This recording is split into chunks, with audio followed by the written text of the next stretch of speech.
Hey everyone, welcome back to Wonderland Wednesday. Today we're going to be talking about the 1966 BBC version of Alice in Wonderland.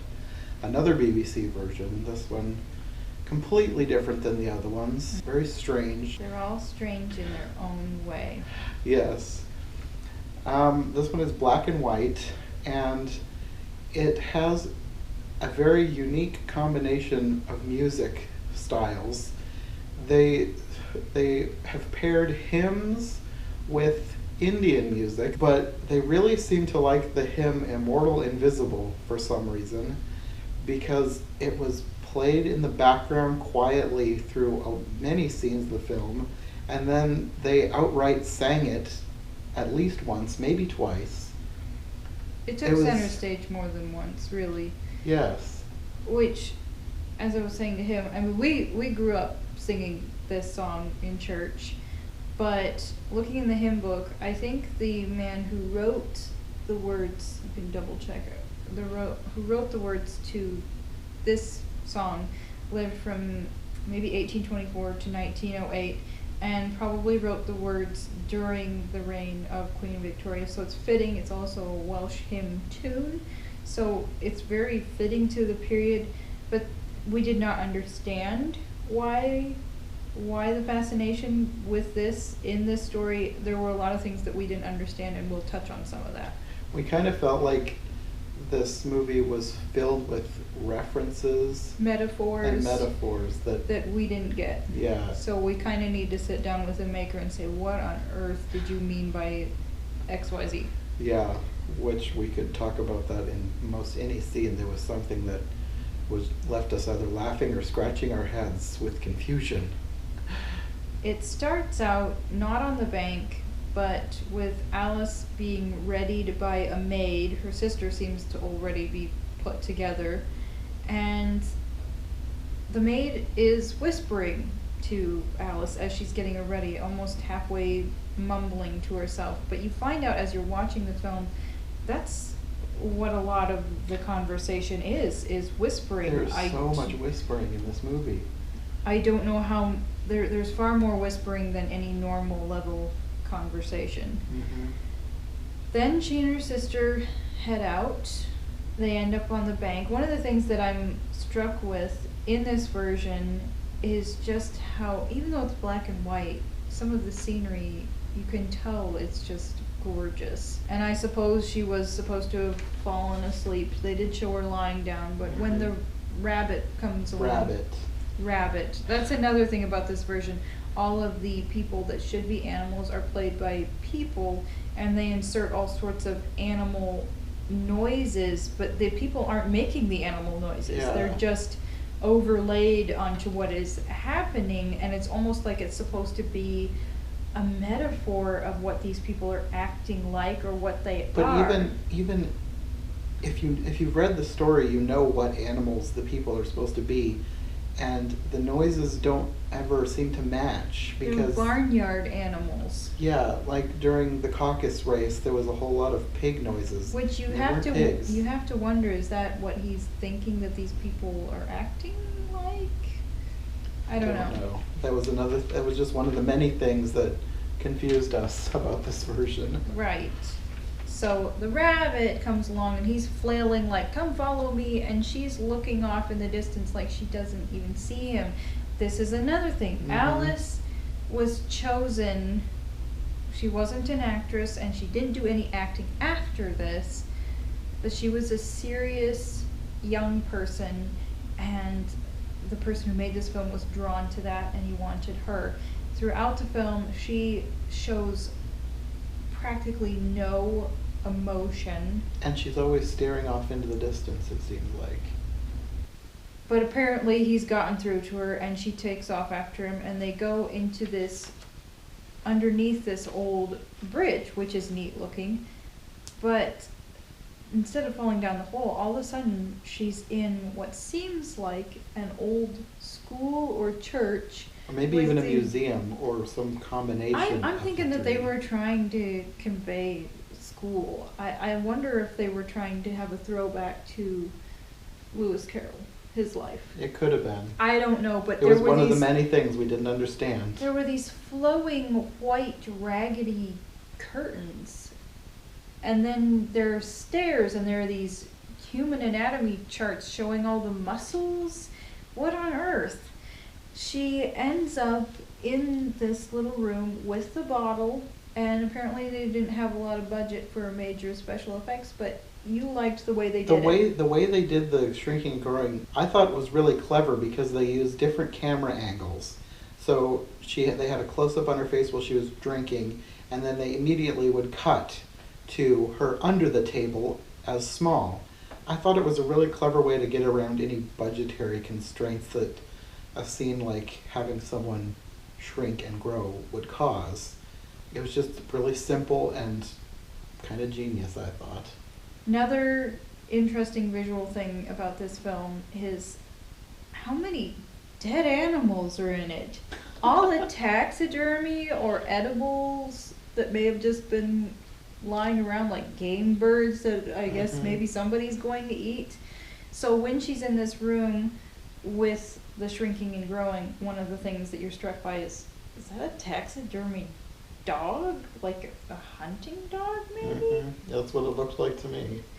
She does look out through a small door where she sees people wandering around with Immortal Invisible playing. And another confusing thing is they seem to do the tears scene, but it's just this little blip, and all of the sudden it's like they have this slowed down audio which sounds gross. It's like It's just really strange. It's like it makes this no sense. flood is happening, but unless you are familiar with the story, you would have no clue what just happened. And then it's over and never mentioned again. And then it's like they're mimicking the bank scene because she's in another part of what seems to be the same building, but they have indoor plants, so it's kind of like being outside, but it's almost like a church or a school, and you have all the people who should be animals trying to get dry, and the guy reading history. It's kind of a play on the fact that they're supposed to be getting dry, but this is so dry, but dry humor, in addition to the dry speech that he's giving. It's so dry that it's not immediately apparent if it's supposed to be funny, but I found it hilarious. I think it's supposed to be funny. In the spirit of the book, it's supposed to be funny, so I'm going to go with that's what he was driving at. And it was more ornery than you would expect, because one of the animal people says, "I've never been more bored in my life," or something like that. Just these little, and one of them snoring, and there are all these little funny touches, not over the top funny, but I appreciate that they did inject some humor into it. And here's one of the most confusing parts to me, because they go into the caucus race and they're running around, and at some point these people get into an argument with each other, and it's almost like this group fight, but not out and out brawl, with pig squealing noises overlaid this scene. And they're like all sort of very slowly crumpling to the floor. Another very, very confusing thing with no explanation. And then it's kind of normal because they have the part with her giving out the peppermints as prizes, and she's presented with her own thimble. Her own thimble. Kind of normal. At some point, she's trotting along in this film, and she goes underneath a bridge, I believe, some kind of tunnel, and there's just some random dude in a bathtub taking a bath. For no reason. I actually said, was there somebody taking a bath down there? I had to rewind it to see. You almost have to watch 2 or 3 times to get. I mean, they weren't showing anything, but how inappropriate. It's so random. It's so inappropriate. Do not try this at home. Otherwise, little girls may come running by when you least expect it. Except she was very indifferent and didn't even really notice. I don't know if she noticed him at all, and she, just keep running. Just keep running. The caterpillar is next, and he's also not a caterpillar. It's a guy. I did not like this scene. They both look like they're off in their own little world. And she's trying to recite Your Old Father William. She doesn't recite the whole thing, which I am okay with. That's fine. But this scene makes more sense with an actual caterpillar on a mushroom. Can you believe I'm saying that? There were a few scenes like that. I felt like they had the similar dialogue. Like, well, we'll get into it later, but the mock turtle, they would have the dialogue of the creatures, but when it's being spoken by a person, it doesn't make sense. After the caterpillar scene, she goes to the house of the Duchess. Now, this is actually one of the best parts of the film. Almost the whole way through. Yeah. I have one or two beefs. When she gets there, yes, there's more whispering, but I absolutely love the frog footman. The fish is cute too. He's kind of an innocent guy who comes along with the invitation, and then does he tell him to wait outside or something? I don't know. Something like that. But the frog gives this whole speech that I do not remember from the book about how he's willing to do nothing for her, but he has stuff that crops up, and he would just have to find time to do nothing for her if she wants him to do nothing. I think this was in the spirit of the book, but they added their own take on it. It was funny. I thought it was adorable, and it will remind you of people that you know. I'm willing to do nothing for you, but I need to find time to fit that in. I'm really busy doing nothing myself. Yes. And she thinks he's an idiot. And says it to his face. Which, he says maybe he is, maybe he isn't. It was a really funny scene. It was one of our favorites, I think. Then it gets even more interesting. She goes into the house. The cook, spot on. Mm-hmm. Very skinny, little bit tough looking, but not as she did not look Dickensian like that other cook that we saw. Wow. But I think she's definitely in keeping with the spirit of the book. Mm-hmm. The Duchess is a man dressed up like a woman. We read about this ahead of time, and we were expecting the worst, but it turned out really well. I don't think I was expecting the worst. If any woman could be played by a man, the Duchess is already supposed to be a homely, obnoxious, annoying character. So to have a guy playing this part, playing it very over the top, very well. And I don't know if he was ad-libbing a little bit in there. There was a lot of dialogue from the book, but it was funny. Mm-hmm. Oh my. He's probably one of my favorite Duchesses so far. You don't expect to actually be laughing out loud watching the Duchess. Mm-hmm. He made us laugh. And the cook made us laugh too, dancing around the kitchen, singing together. Normally that song is just weird, not funny, but they hammed it up to the point where it was funny. Yes.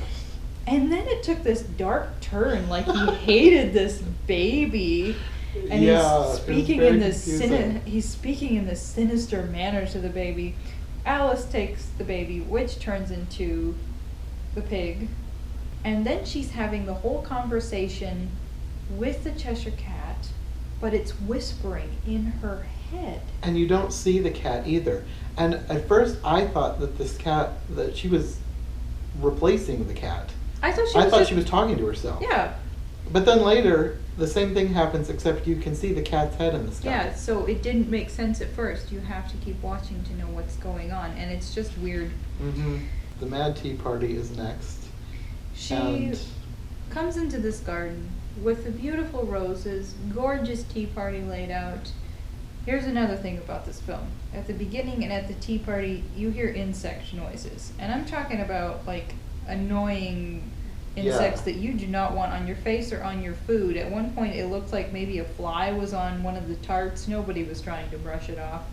And it was almost like either they were just there or they were purposefully trying to make people hear insect noises. I kind of wondered if maybe they put some more in post, because there was a lot of insect noises. Maybe just buzzing all over the place. Maybe this is how they felt about picnics. This is what picnics are really like, people, which is true. This scene, I felt like all of the characters were okay. I liked the characters. It took a little too long, I thought. It took too long. It was kind of like a lazy, hazy summer day party that it just needed to wrap up. Mm-hmm. Once again, nobody's actually playing an animal. One of the most memorable things about the tea party was the insect noises and the roses, so... Other than that, it was mostly standard with good acting that just took too long, I thought. Hey everyone, like I suspected, this ended up being an extremely long review. I believe all the raw footage we had was somewhere between 45 and 50 minutes, so of course it's getting split up. With some of our reviews getting to be this long, sometimes I think we'd be better off doing a podcast instead. Anyway, the second half of this review will be up next week, so we'll see you then. Bye.